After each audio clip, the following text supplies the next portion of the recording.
People always think I love travelling because I've done it a lot, and I'd always respond that I hate travelling. It's being in places that I love, and I do really love that. Autistic people aren't supposed to like new things, change, the different, but here I am, and here, and here, and here.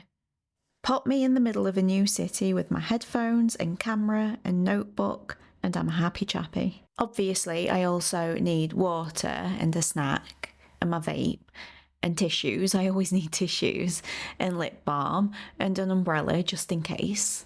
But with just those things, I can be happier than a hippie at a beach party. Happier than a self-help grifter with a podcast. I like looking at things, taking photos, observing. I like nice weather and interesting food, but I do not like travel. I would, in fact, go so far as to say I hate it.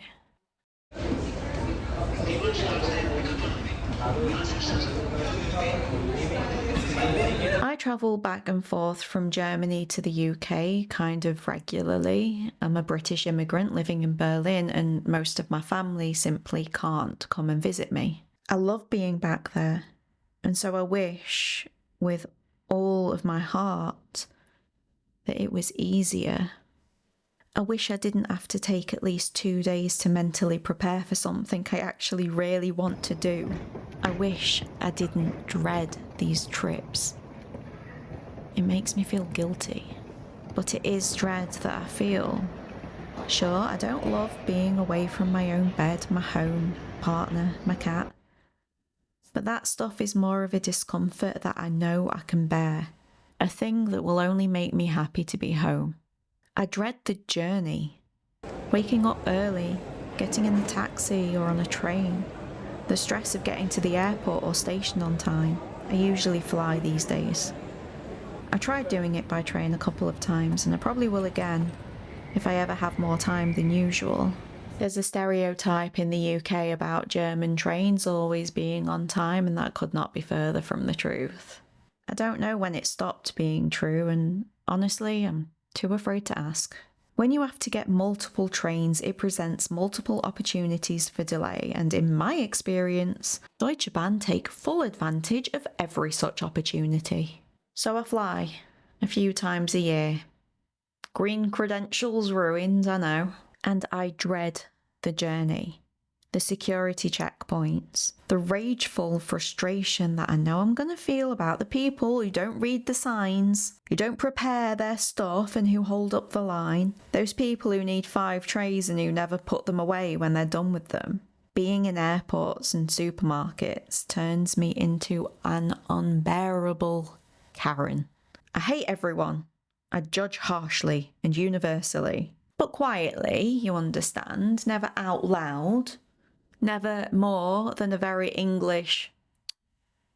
Those people who keep getting in the way, dawdling and loud, who seem to have no awareness of their surroundings.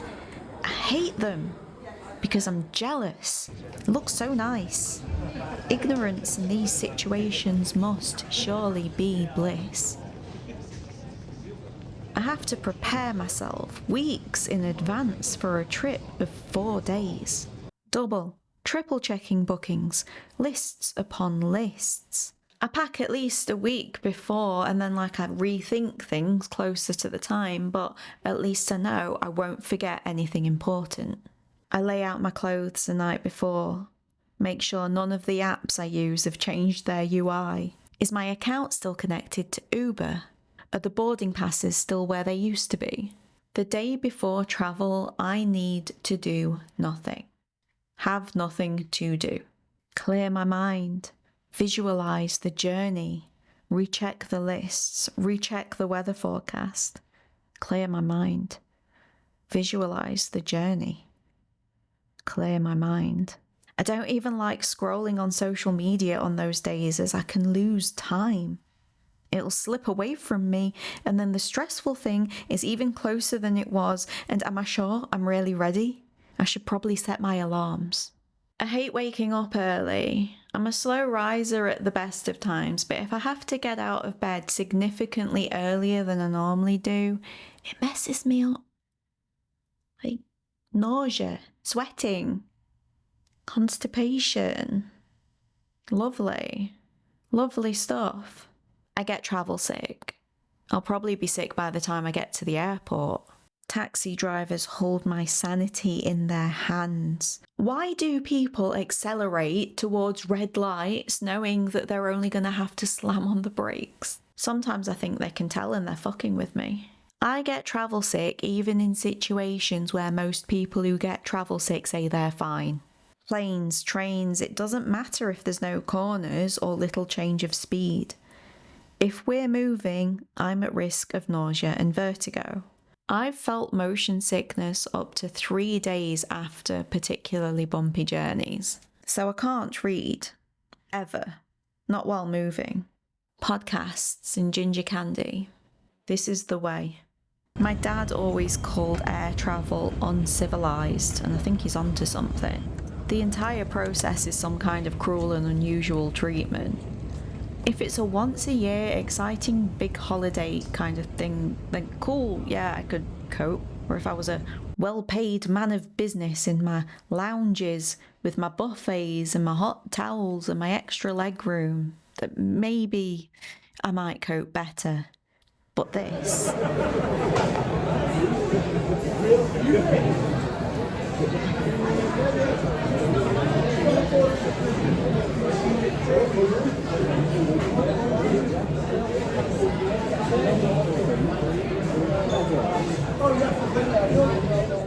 Berlin Airport is admittedly newer and nicer and less chaotic than Manchester. I hate Manchester Airport. And I don't know how, but I always manage to get a little bit lost. But I do like a W.H. Smith's, and there's always at least one W.H. Smith's. They make me nostalgic. I like looking at the magazines and never buying one like I used to. But I think W.H. Smith's is the only thing I like about airports. I've been to dozens in my life. I couldn't count the number of flights I've taken over the years. And it never gets easier. Not for me. I hate flying too. Those pressurised tubes of aluminium, the beige plastic seats, the seatbelts which I always keep fastened just in case we hit an air pocket, the safety speeches to which I always pay attention, and the annoyance I feel at the people who clearly haven't put their phones on plane mode yet even though they've told us to twice. Those people don't care if we live or die. I hate wearing a face mask, but I hate being sick more. I didn't used to hate flying. It's the darndest thing. It used to be exciting, novel, to do with holidays and fun and relaxation. Not anymore. The more I do it, the less I like it, the more I dread it. It doesn't get better. It only gets worse. Why? It's so common parlance that we barely even think about it. Practice makes perfect. Doing things over and over again makes them easier. Exposure therapy works. I've proved it myself. I've exposure therapied my way out of and into several things in the past. I used to hate tomatoes until about 10 years ago. Couldn't bear them. Even a whiff of one in proximity to my sandwich ruined it. Is there a fly in it? Loud ass fly. Now I'll happily eat a whole carton of cherry tomatoes and I'll only pick them off my burgers if they're sliced unnecessarily thick. Like if the ratio is off. I used to be absolutely terrified of flying insects, especially moths. They were so erratic, unpredictable and chunky. But when I knew that I was going to be in the tropics for quite a while, I decided that that would not do. I couldn't live in fear of insects and allow a phobia to ruin what should be an adventure. So I started bothering moths. You know, those little white ones. I started placing my hand closer and closer to them and then trying to remain calm when they would eventually fly away. Eventually, I was able to gently scoop up moths in my hands and take them outside. When those clumsy big June beetles would crash land onto my clothes, I would calmly pluck them off and place them elsewhere. Now I am the resident insect remover in most situations. I went from being someone who would scream the house down if there was a moth in my bedroom to someone who went traipsing through jungles looking for insects to photograph. I decided that I wanted to enjoy tomatoes. They were on everything and they looked like they should be nice. And I decided that I didn't want to live in fear of insects, that it would be a huge detriment to my life. So why can't I decide to enjoy flying? I've done it a bunch and nothing bad ever happens. I know that logically it's the safest mode of travel. The face masks seem to work pretty well at stopping me from always getting sick. I know the procedures. Book decent seats. I have my medium price point luggage that fits perfectly in all the places it's supposed to fit in.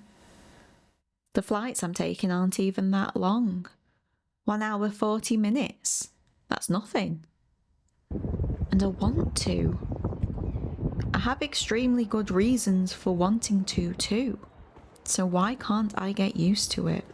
From what I've read online, it's because exposure therapy doesn't work on autistic people, but then explain the tomatoes and moths. Did that not happen? Am I not really autistic? There is something to the idea that exposure therapy is at least less effective on autistic people, though. Several studies now have suggested that we become habitualized to external stimuli less readily than the neurotypical, that when presented with distracting forces, we are physically, neurologically less able to tune it out. Stuff about the amygdala and synaptic pruning and narrow fields of focus, particularly when it comes to unexpected, distracting elements. It won't fade away into the background, at least not in short time. Not in the time it takes to run a study, anyway. I have seen people suggest that autistic people must become habitualized to sensory stimulus because typically the older you get, the less sensory stuff bothers you. But then I've seen people counter that by saying that everyone's senses dull as they age, which is true, unless, of course, you put a lot of time and effort into keeping them sharp. Maybe we can't exposure therapy our way out of sensory processing disorder. It wouldn't surprise me. Eating tomatoes is a sensory experience, of course. It was the taste and texture and smell of tomatoes that I hated. But it also became somewhat predictable. Over time, I can predict the taste and texture and smell, and I can apply positive associations in order to overcome my dislike. And tastes, of course, change over time. And while tomatoes are surely sensory, they're also mostly a matter of taste. Sitting in Manchester Airport, having ordered overpriced food via an app that barely works, QR code scanned, I wouldn't necessarily mind that, saving the wait staff time, saving unnecessary interactions. No more getting blamed for messing up an order that wasn't your fault. If only the thing didn't load like it's fetching the menu from a website in 1995. I tried to read, but concentrating was impossible. Noise cancelling makes me feel sick in situations like this. I love it in the city, on trams and trains and planes, but not when it's pure voices. Big film set all by the back of the town. Half an hour you're out. I couldn't get round the back of the town. I couldn't get round the back of the next road. Massive film through everywhere. And I said to one of the brothers, what's going on here? I was better for Guy Ritchie. I was better for how it was. I was after the air time all off.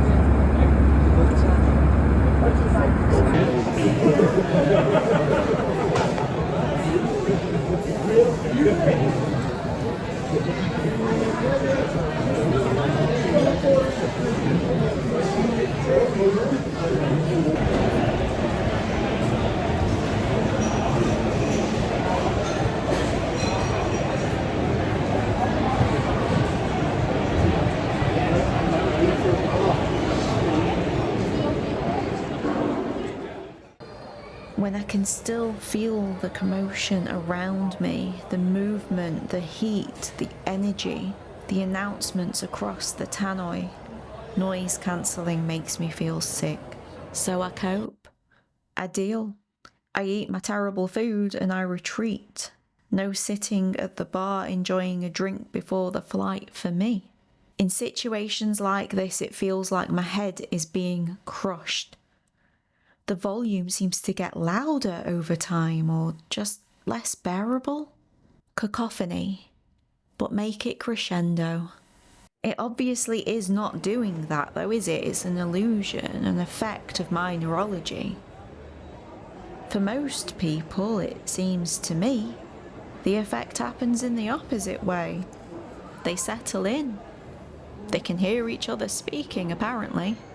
I can also hear them speaking, but not in any discernible way. In a roar, with the occasional distinct phrase or laugh or cry. So I retreat. To the bathroom at first. Guaranteed solitude. Shame about the hand dryers. No sitting at the bar for me. I sit on the floor. There's always some corner somewhere. Sometimes there's a girl in it doing yoga, but there's always a corner somewhere. We're good at finding corners, aren't we, us autistics?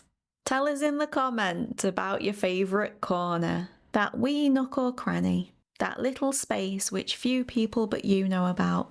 I used to sit under a stairwell in my college in a part of the building where few people took classes, so it was super quiet. And I used to have a notebook with me at all times. So like if I did get spotted, it would just look like I am a mysterious and interesting artiste. I would actually draw things and do writing, but I was under the stairs to escape. But eventually I have to leave my corner, find the gate, stand at the gate, get in a line, board the plane, be on the plane. Trapped, where there are no corners, and where everyone can see when you're in the bathroom.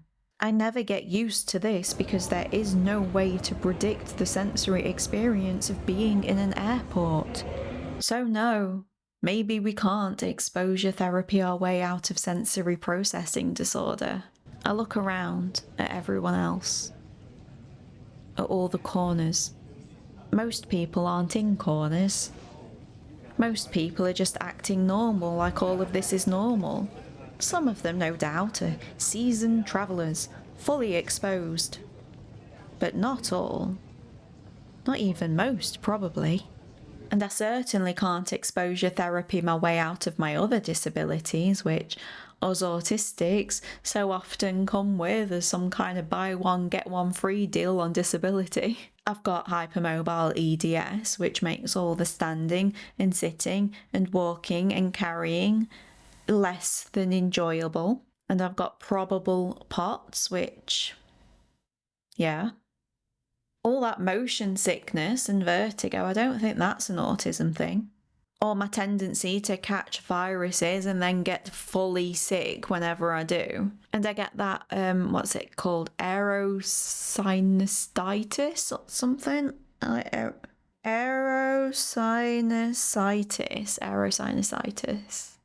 It's when the pressure in your sinuses hurts when you're on an aeroplane, and sometimes you can get bleeds. I don't bleed, but it bloody hurts. And I'm sorry, but being in a metal tube 30,000 feet in the air, depending on equipment to save your life in an accident, is just plain scary no matter how you spin it. Ooh, but what about cars? Yeah, that shit's scary too. I've been exposed. I've said it before and I'll say it again. If you ever consider telling an autistic person that they need to step outside of their comfort zone, please preemptively shut up, because they are probably far away from their comfort zone as you speak. I do see the use in stepping outside of my comfort zone. Uses include survival, not wasting away, being perceived by others and therefore having my existence confirmed. Some people who I quite like as well are out there, beyond comfort. I don't always need to be comfortable. I think that's a mistake that Aulistics make when they hear autistic people asking for accommodations. Like, we just simply can't bear to be a bit uncomfy sometimes. We bear discomfort most of the time. I wouldn't be able to travel if I didn't travel the way that I travel. I provide myself with accommodations, not to be comfy. I'll never be comfy in an airport, but so that I can travel. My allowance of time to prepare, my headphones and sunglasses, my backpack full of everything I might need, my day before with nothing to do, my snacks and water, the good luggage, the corners. They are all accommodations which I provide for myself. When I went to a music festival last year, I applied for disability accommodations there, so that I could use the toilets without having to walk and queue, so that I could bring a foldable chair. I wasn't comfy at a single point during that festival, not for one moment, but I would not have been able to enjoy it at all without those accommodations. We're so strong. Living every day, coping with things that other people subconsciously phase out. There should be no shame placed upon us for asking for accommodations. It's nothing to do with comfort, but accessibility. And I don't want autistic people thinking that they can never get used to anything either. That would be a terrible shame. I love tomatoes and insects now, and I'm going to get so much joy in the future when I'm growing my own tomatoes and I'm inviting as many insects into my garden as I possibly can to help me. I'm glad that I put myself through the initial struggle to get used to those things. But lest an ABA supporter out there start to feel smug that I'm defending them, the key here is my autonomy. That it came purely from my own motivation and that I had full control over the ways in which I was exposed to these things. You can't do that with airports, and you can't do that to kids. And autistic people are less likely to become habitualized to stimuli. Therefore, exposure therapy objectively is less likely to work. And at the very least, it means it will take an awful lot longer and will need to be done an awful lot more carefully. That's just what the evidence shows. And when it comes to early childhood interventions, what we run the risk of is teaching children how to dissociate. How to dissociate in order to cope with the trauma that you are inflicting upon them. I didn't know what dissociation was until quite recently, but I used to do that a lot. You run the risk of teaching a child how to hide their feelings, how to keep quiet when they are in pain or distress. Being in that airport restaurant felt as if my skull was being crushed. The noise made me feel dizzy, unable to think, my head pounding in pain, ears ringing, buzzing, throbbing. Maybe I could learn to paint a smile on that, but that would just be one more stressor. In controlled settings, I can fully enjoy loud noise. I love music festivals and concerts. Live music is one of my greatest joys. I need a day to recover afterwards and my bag with my things and my ear defenders, but I love it. It's controlled. A set decibel level. Songs and sets which have a predictable end. I can move and react as I want to without drawing attention, even if I have to put my hands over my ears while dancing. I mean, I might not like insects if I was trapped in a box with them. I might not like tomatoes if I had to eat them every day. Context, control, autonomy, motivation, all of that always matters, but it especially matters if your neurology is the kind through which the world is loud. I don't think I'll ever love travel, despite knowing that I will always love seeing new places and old faces. It's a means to an end that I could not live without. So much of autistic experience is. I adore this. The world. Being out and about in it reminds me why we fight. What's at stake? And I adore going back to Britain. The reminder of how much I've grown since I left here. Looking forward to going back home to Berlin. My current chapter. My family who I chose. It reminds me how special it all is. How relative is the passing of time and how some things remain despite it. I have the will and I want to be here. But I know that next time I will dread it all over again. I'll get those spikes of anxiety, those palpitations of adrenaline. I'll feel guilty again for having such negative feelings about such a positive thing. But maybe I shouldn't. Maybe that's the point to this whole video thing, that no matter how hard you try, you can't exposure therapy away disability. Thank you so much for watching. If you'd like for me to continue being able to make videos like this about autism and disability and life and politics and stuff, then consider signing up for my Patreon. Thank you to all of you who are currently there. You know how much I love you. You know that, right? That I love you. Like, comment, subscribe, share the things, watch my other videos. I've got loads of them. Okay, thanks. Bye. Warrington Bank Key, Dwyrain Runcorn, Frodsham, Helsby, Caer, Shotton, Flint, Prestatyn, Rhyl, Bai Colwyn, Cyffordd Llandudno, Deganwy, a Llandudno.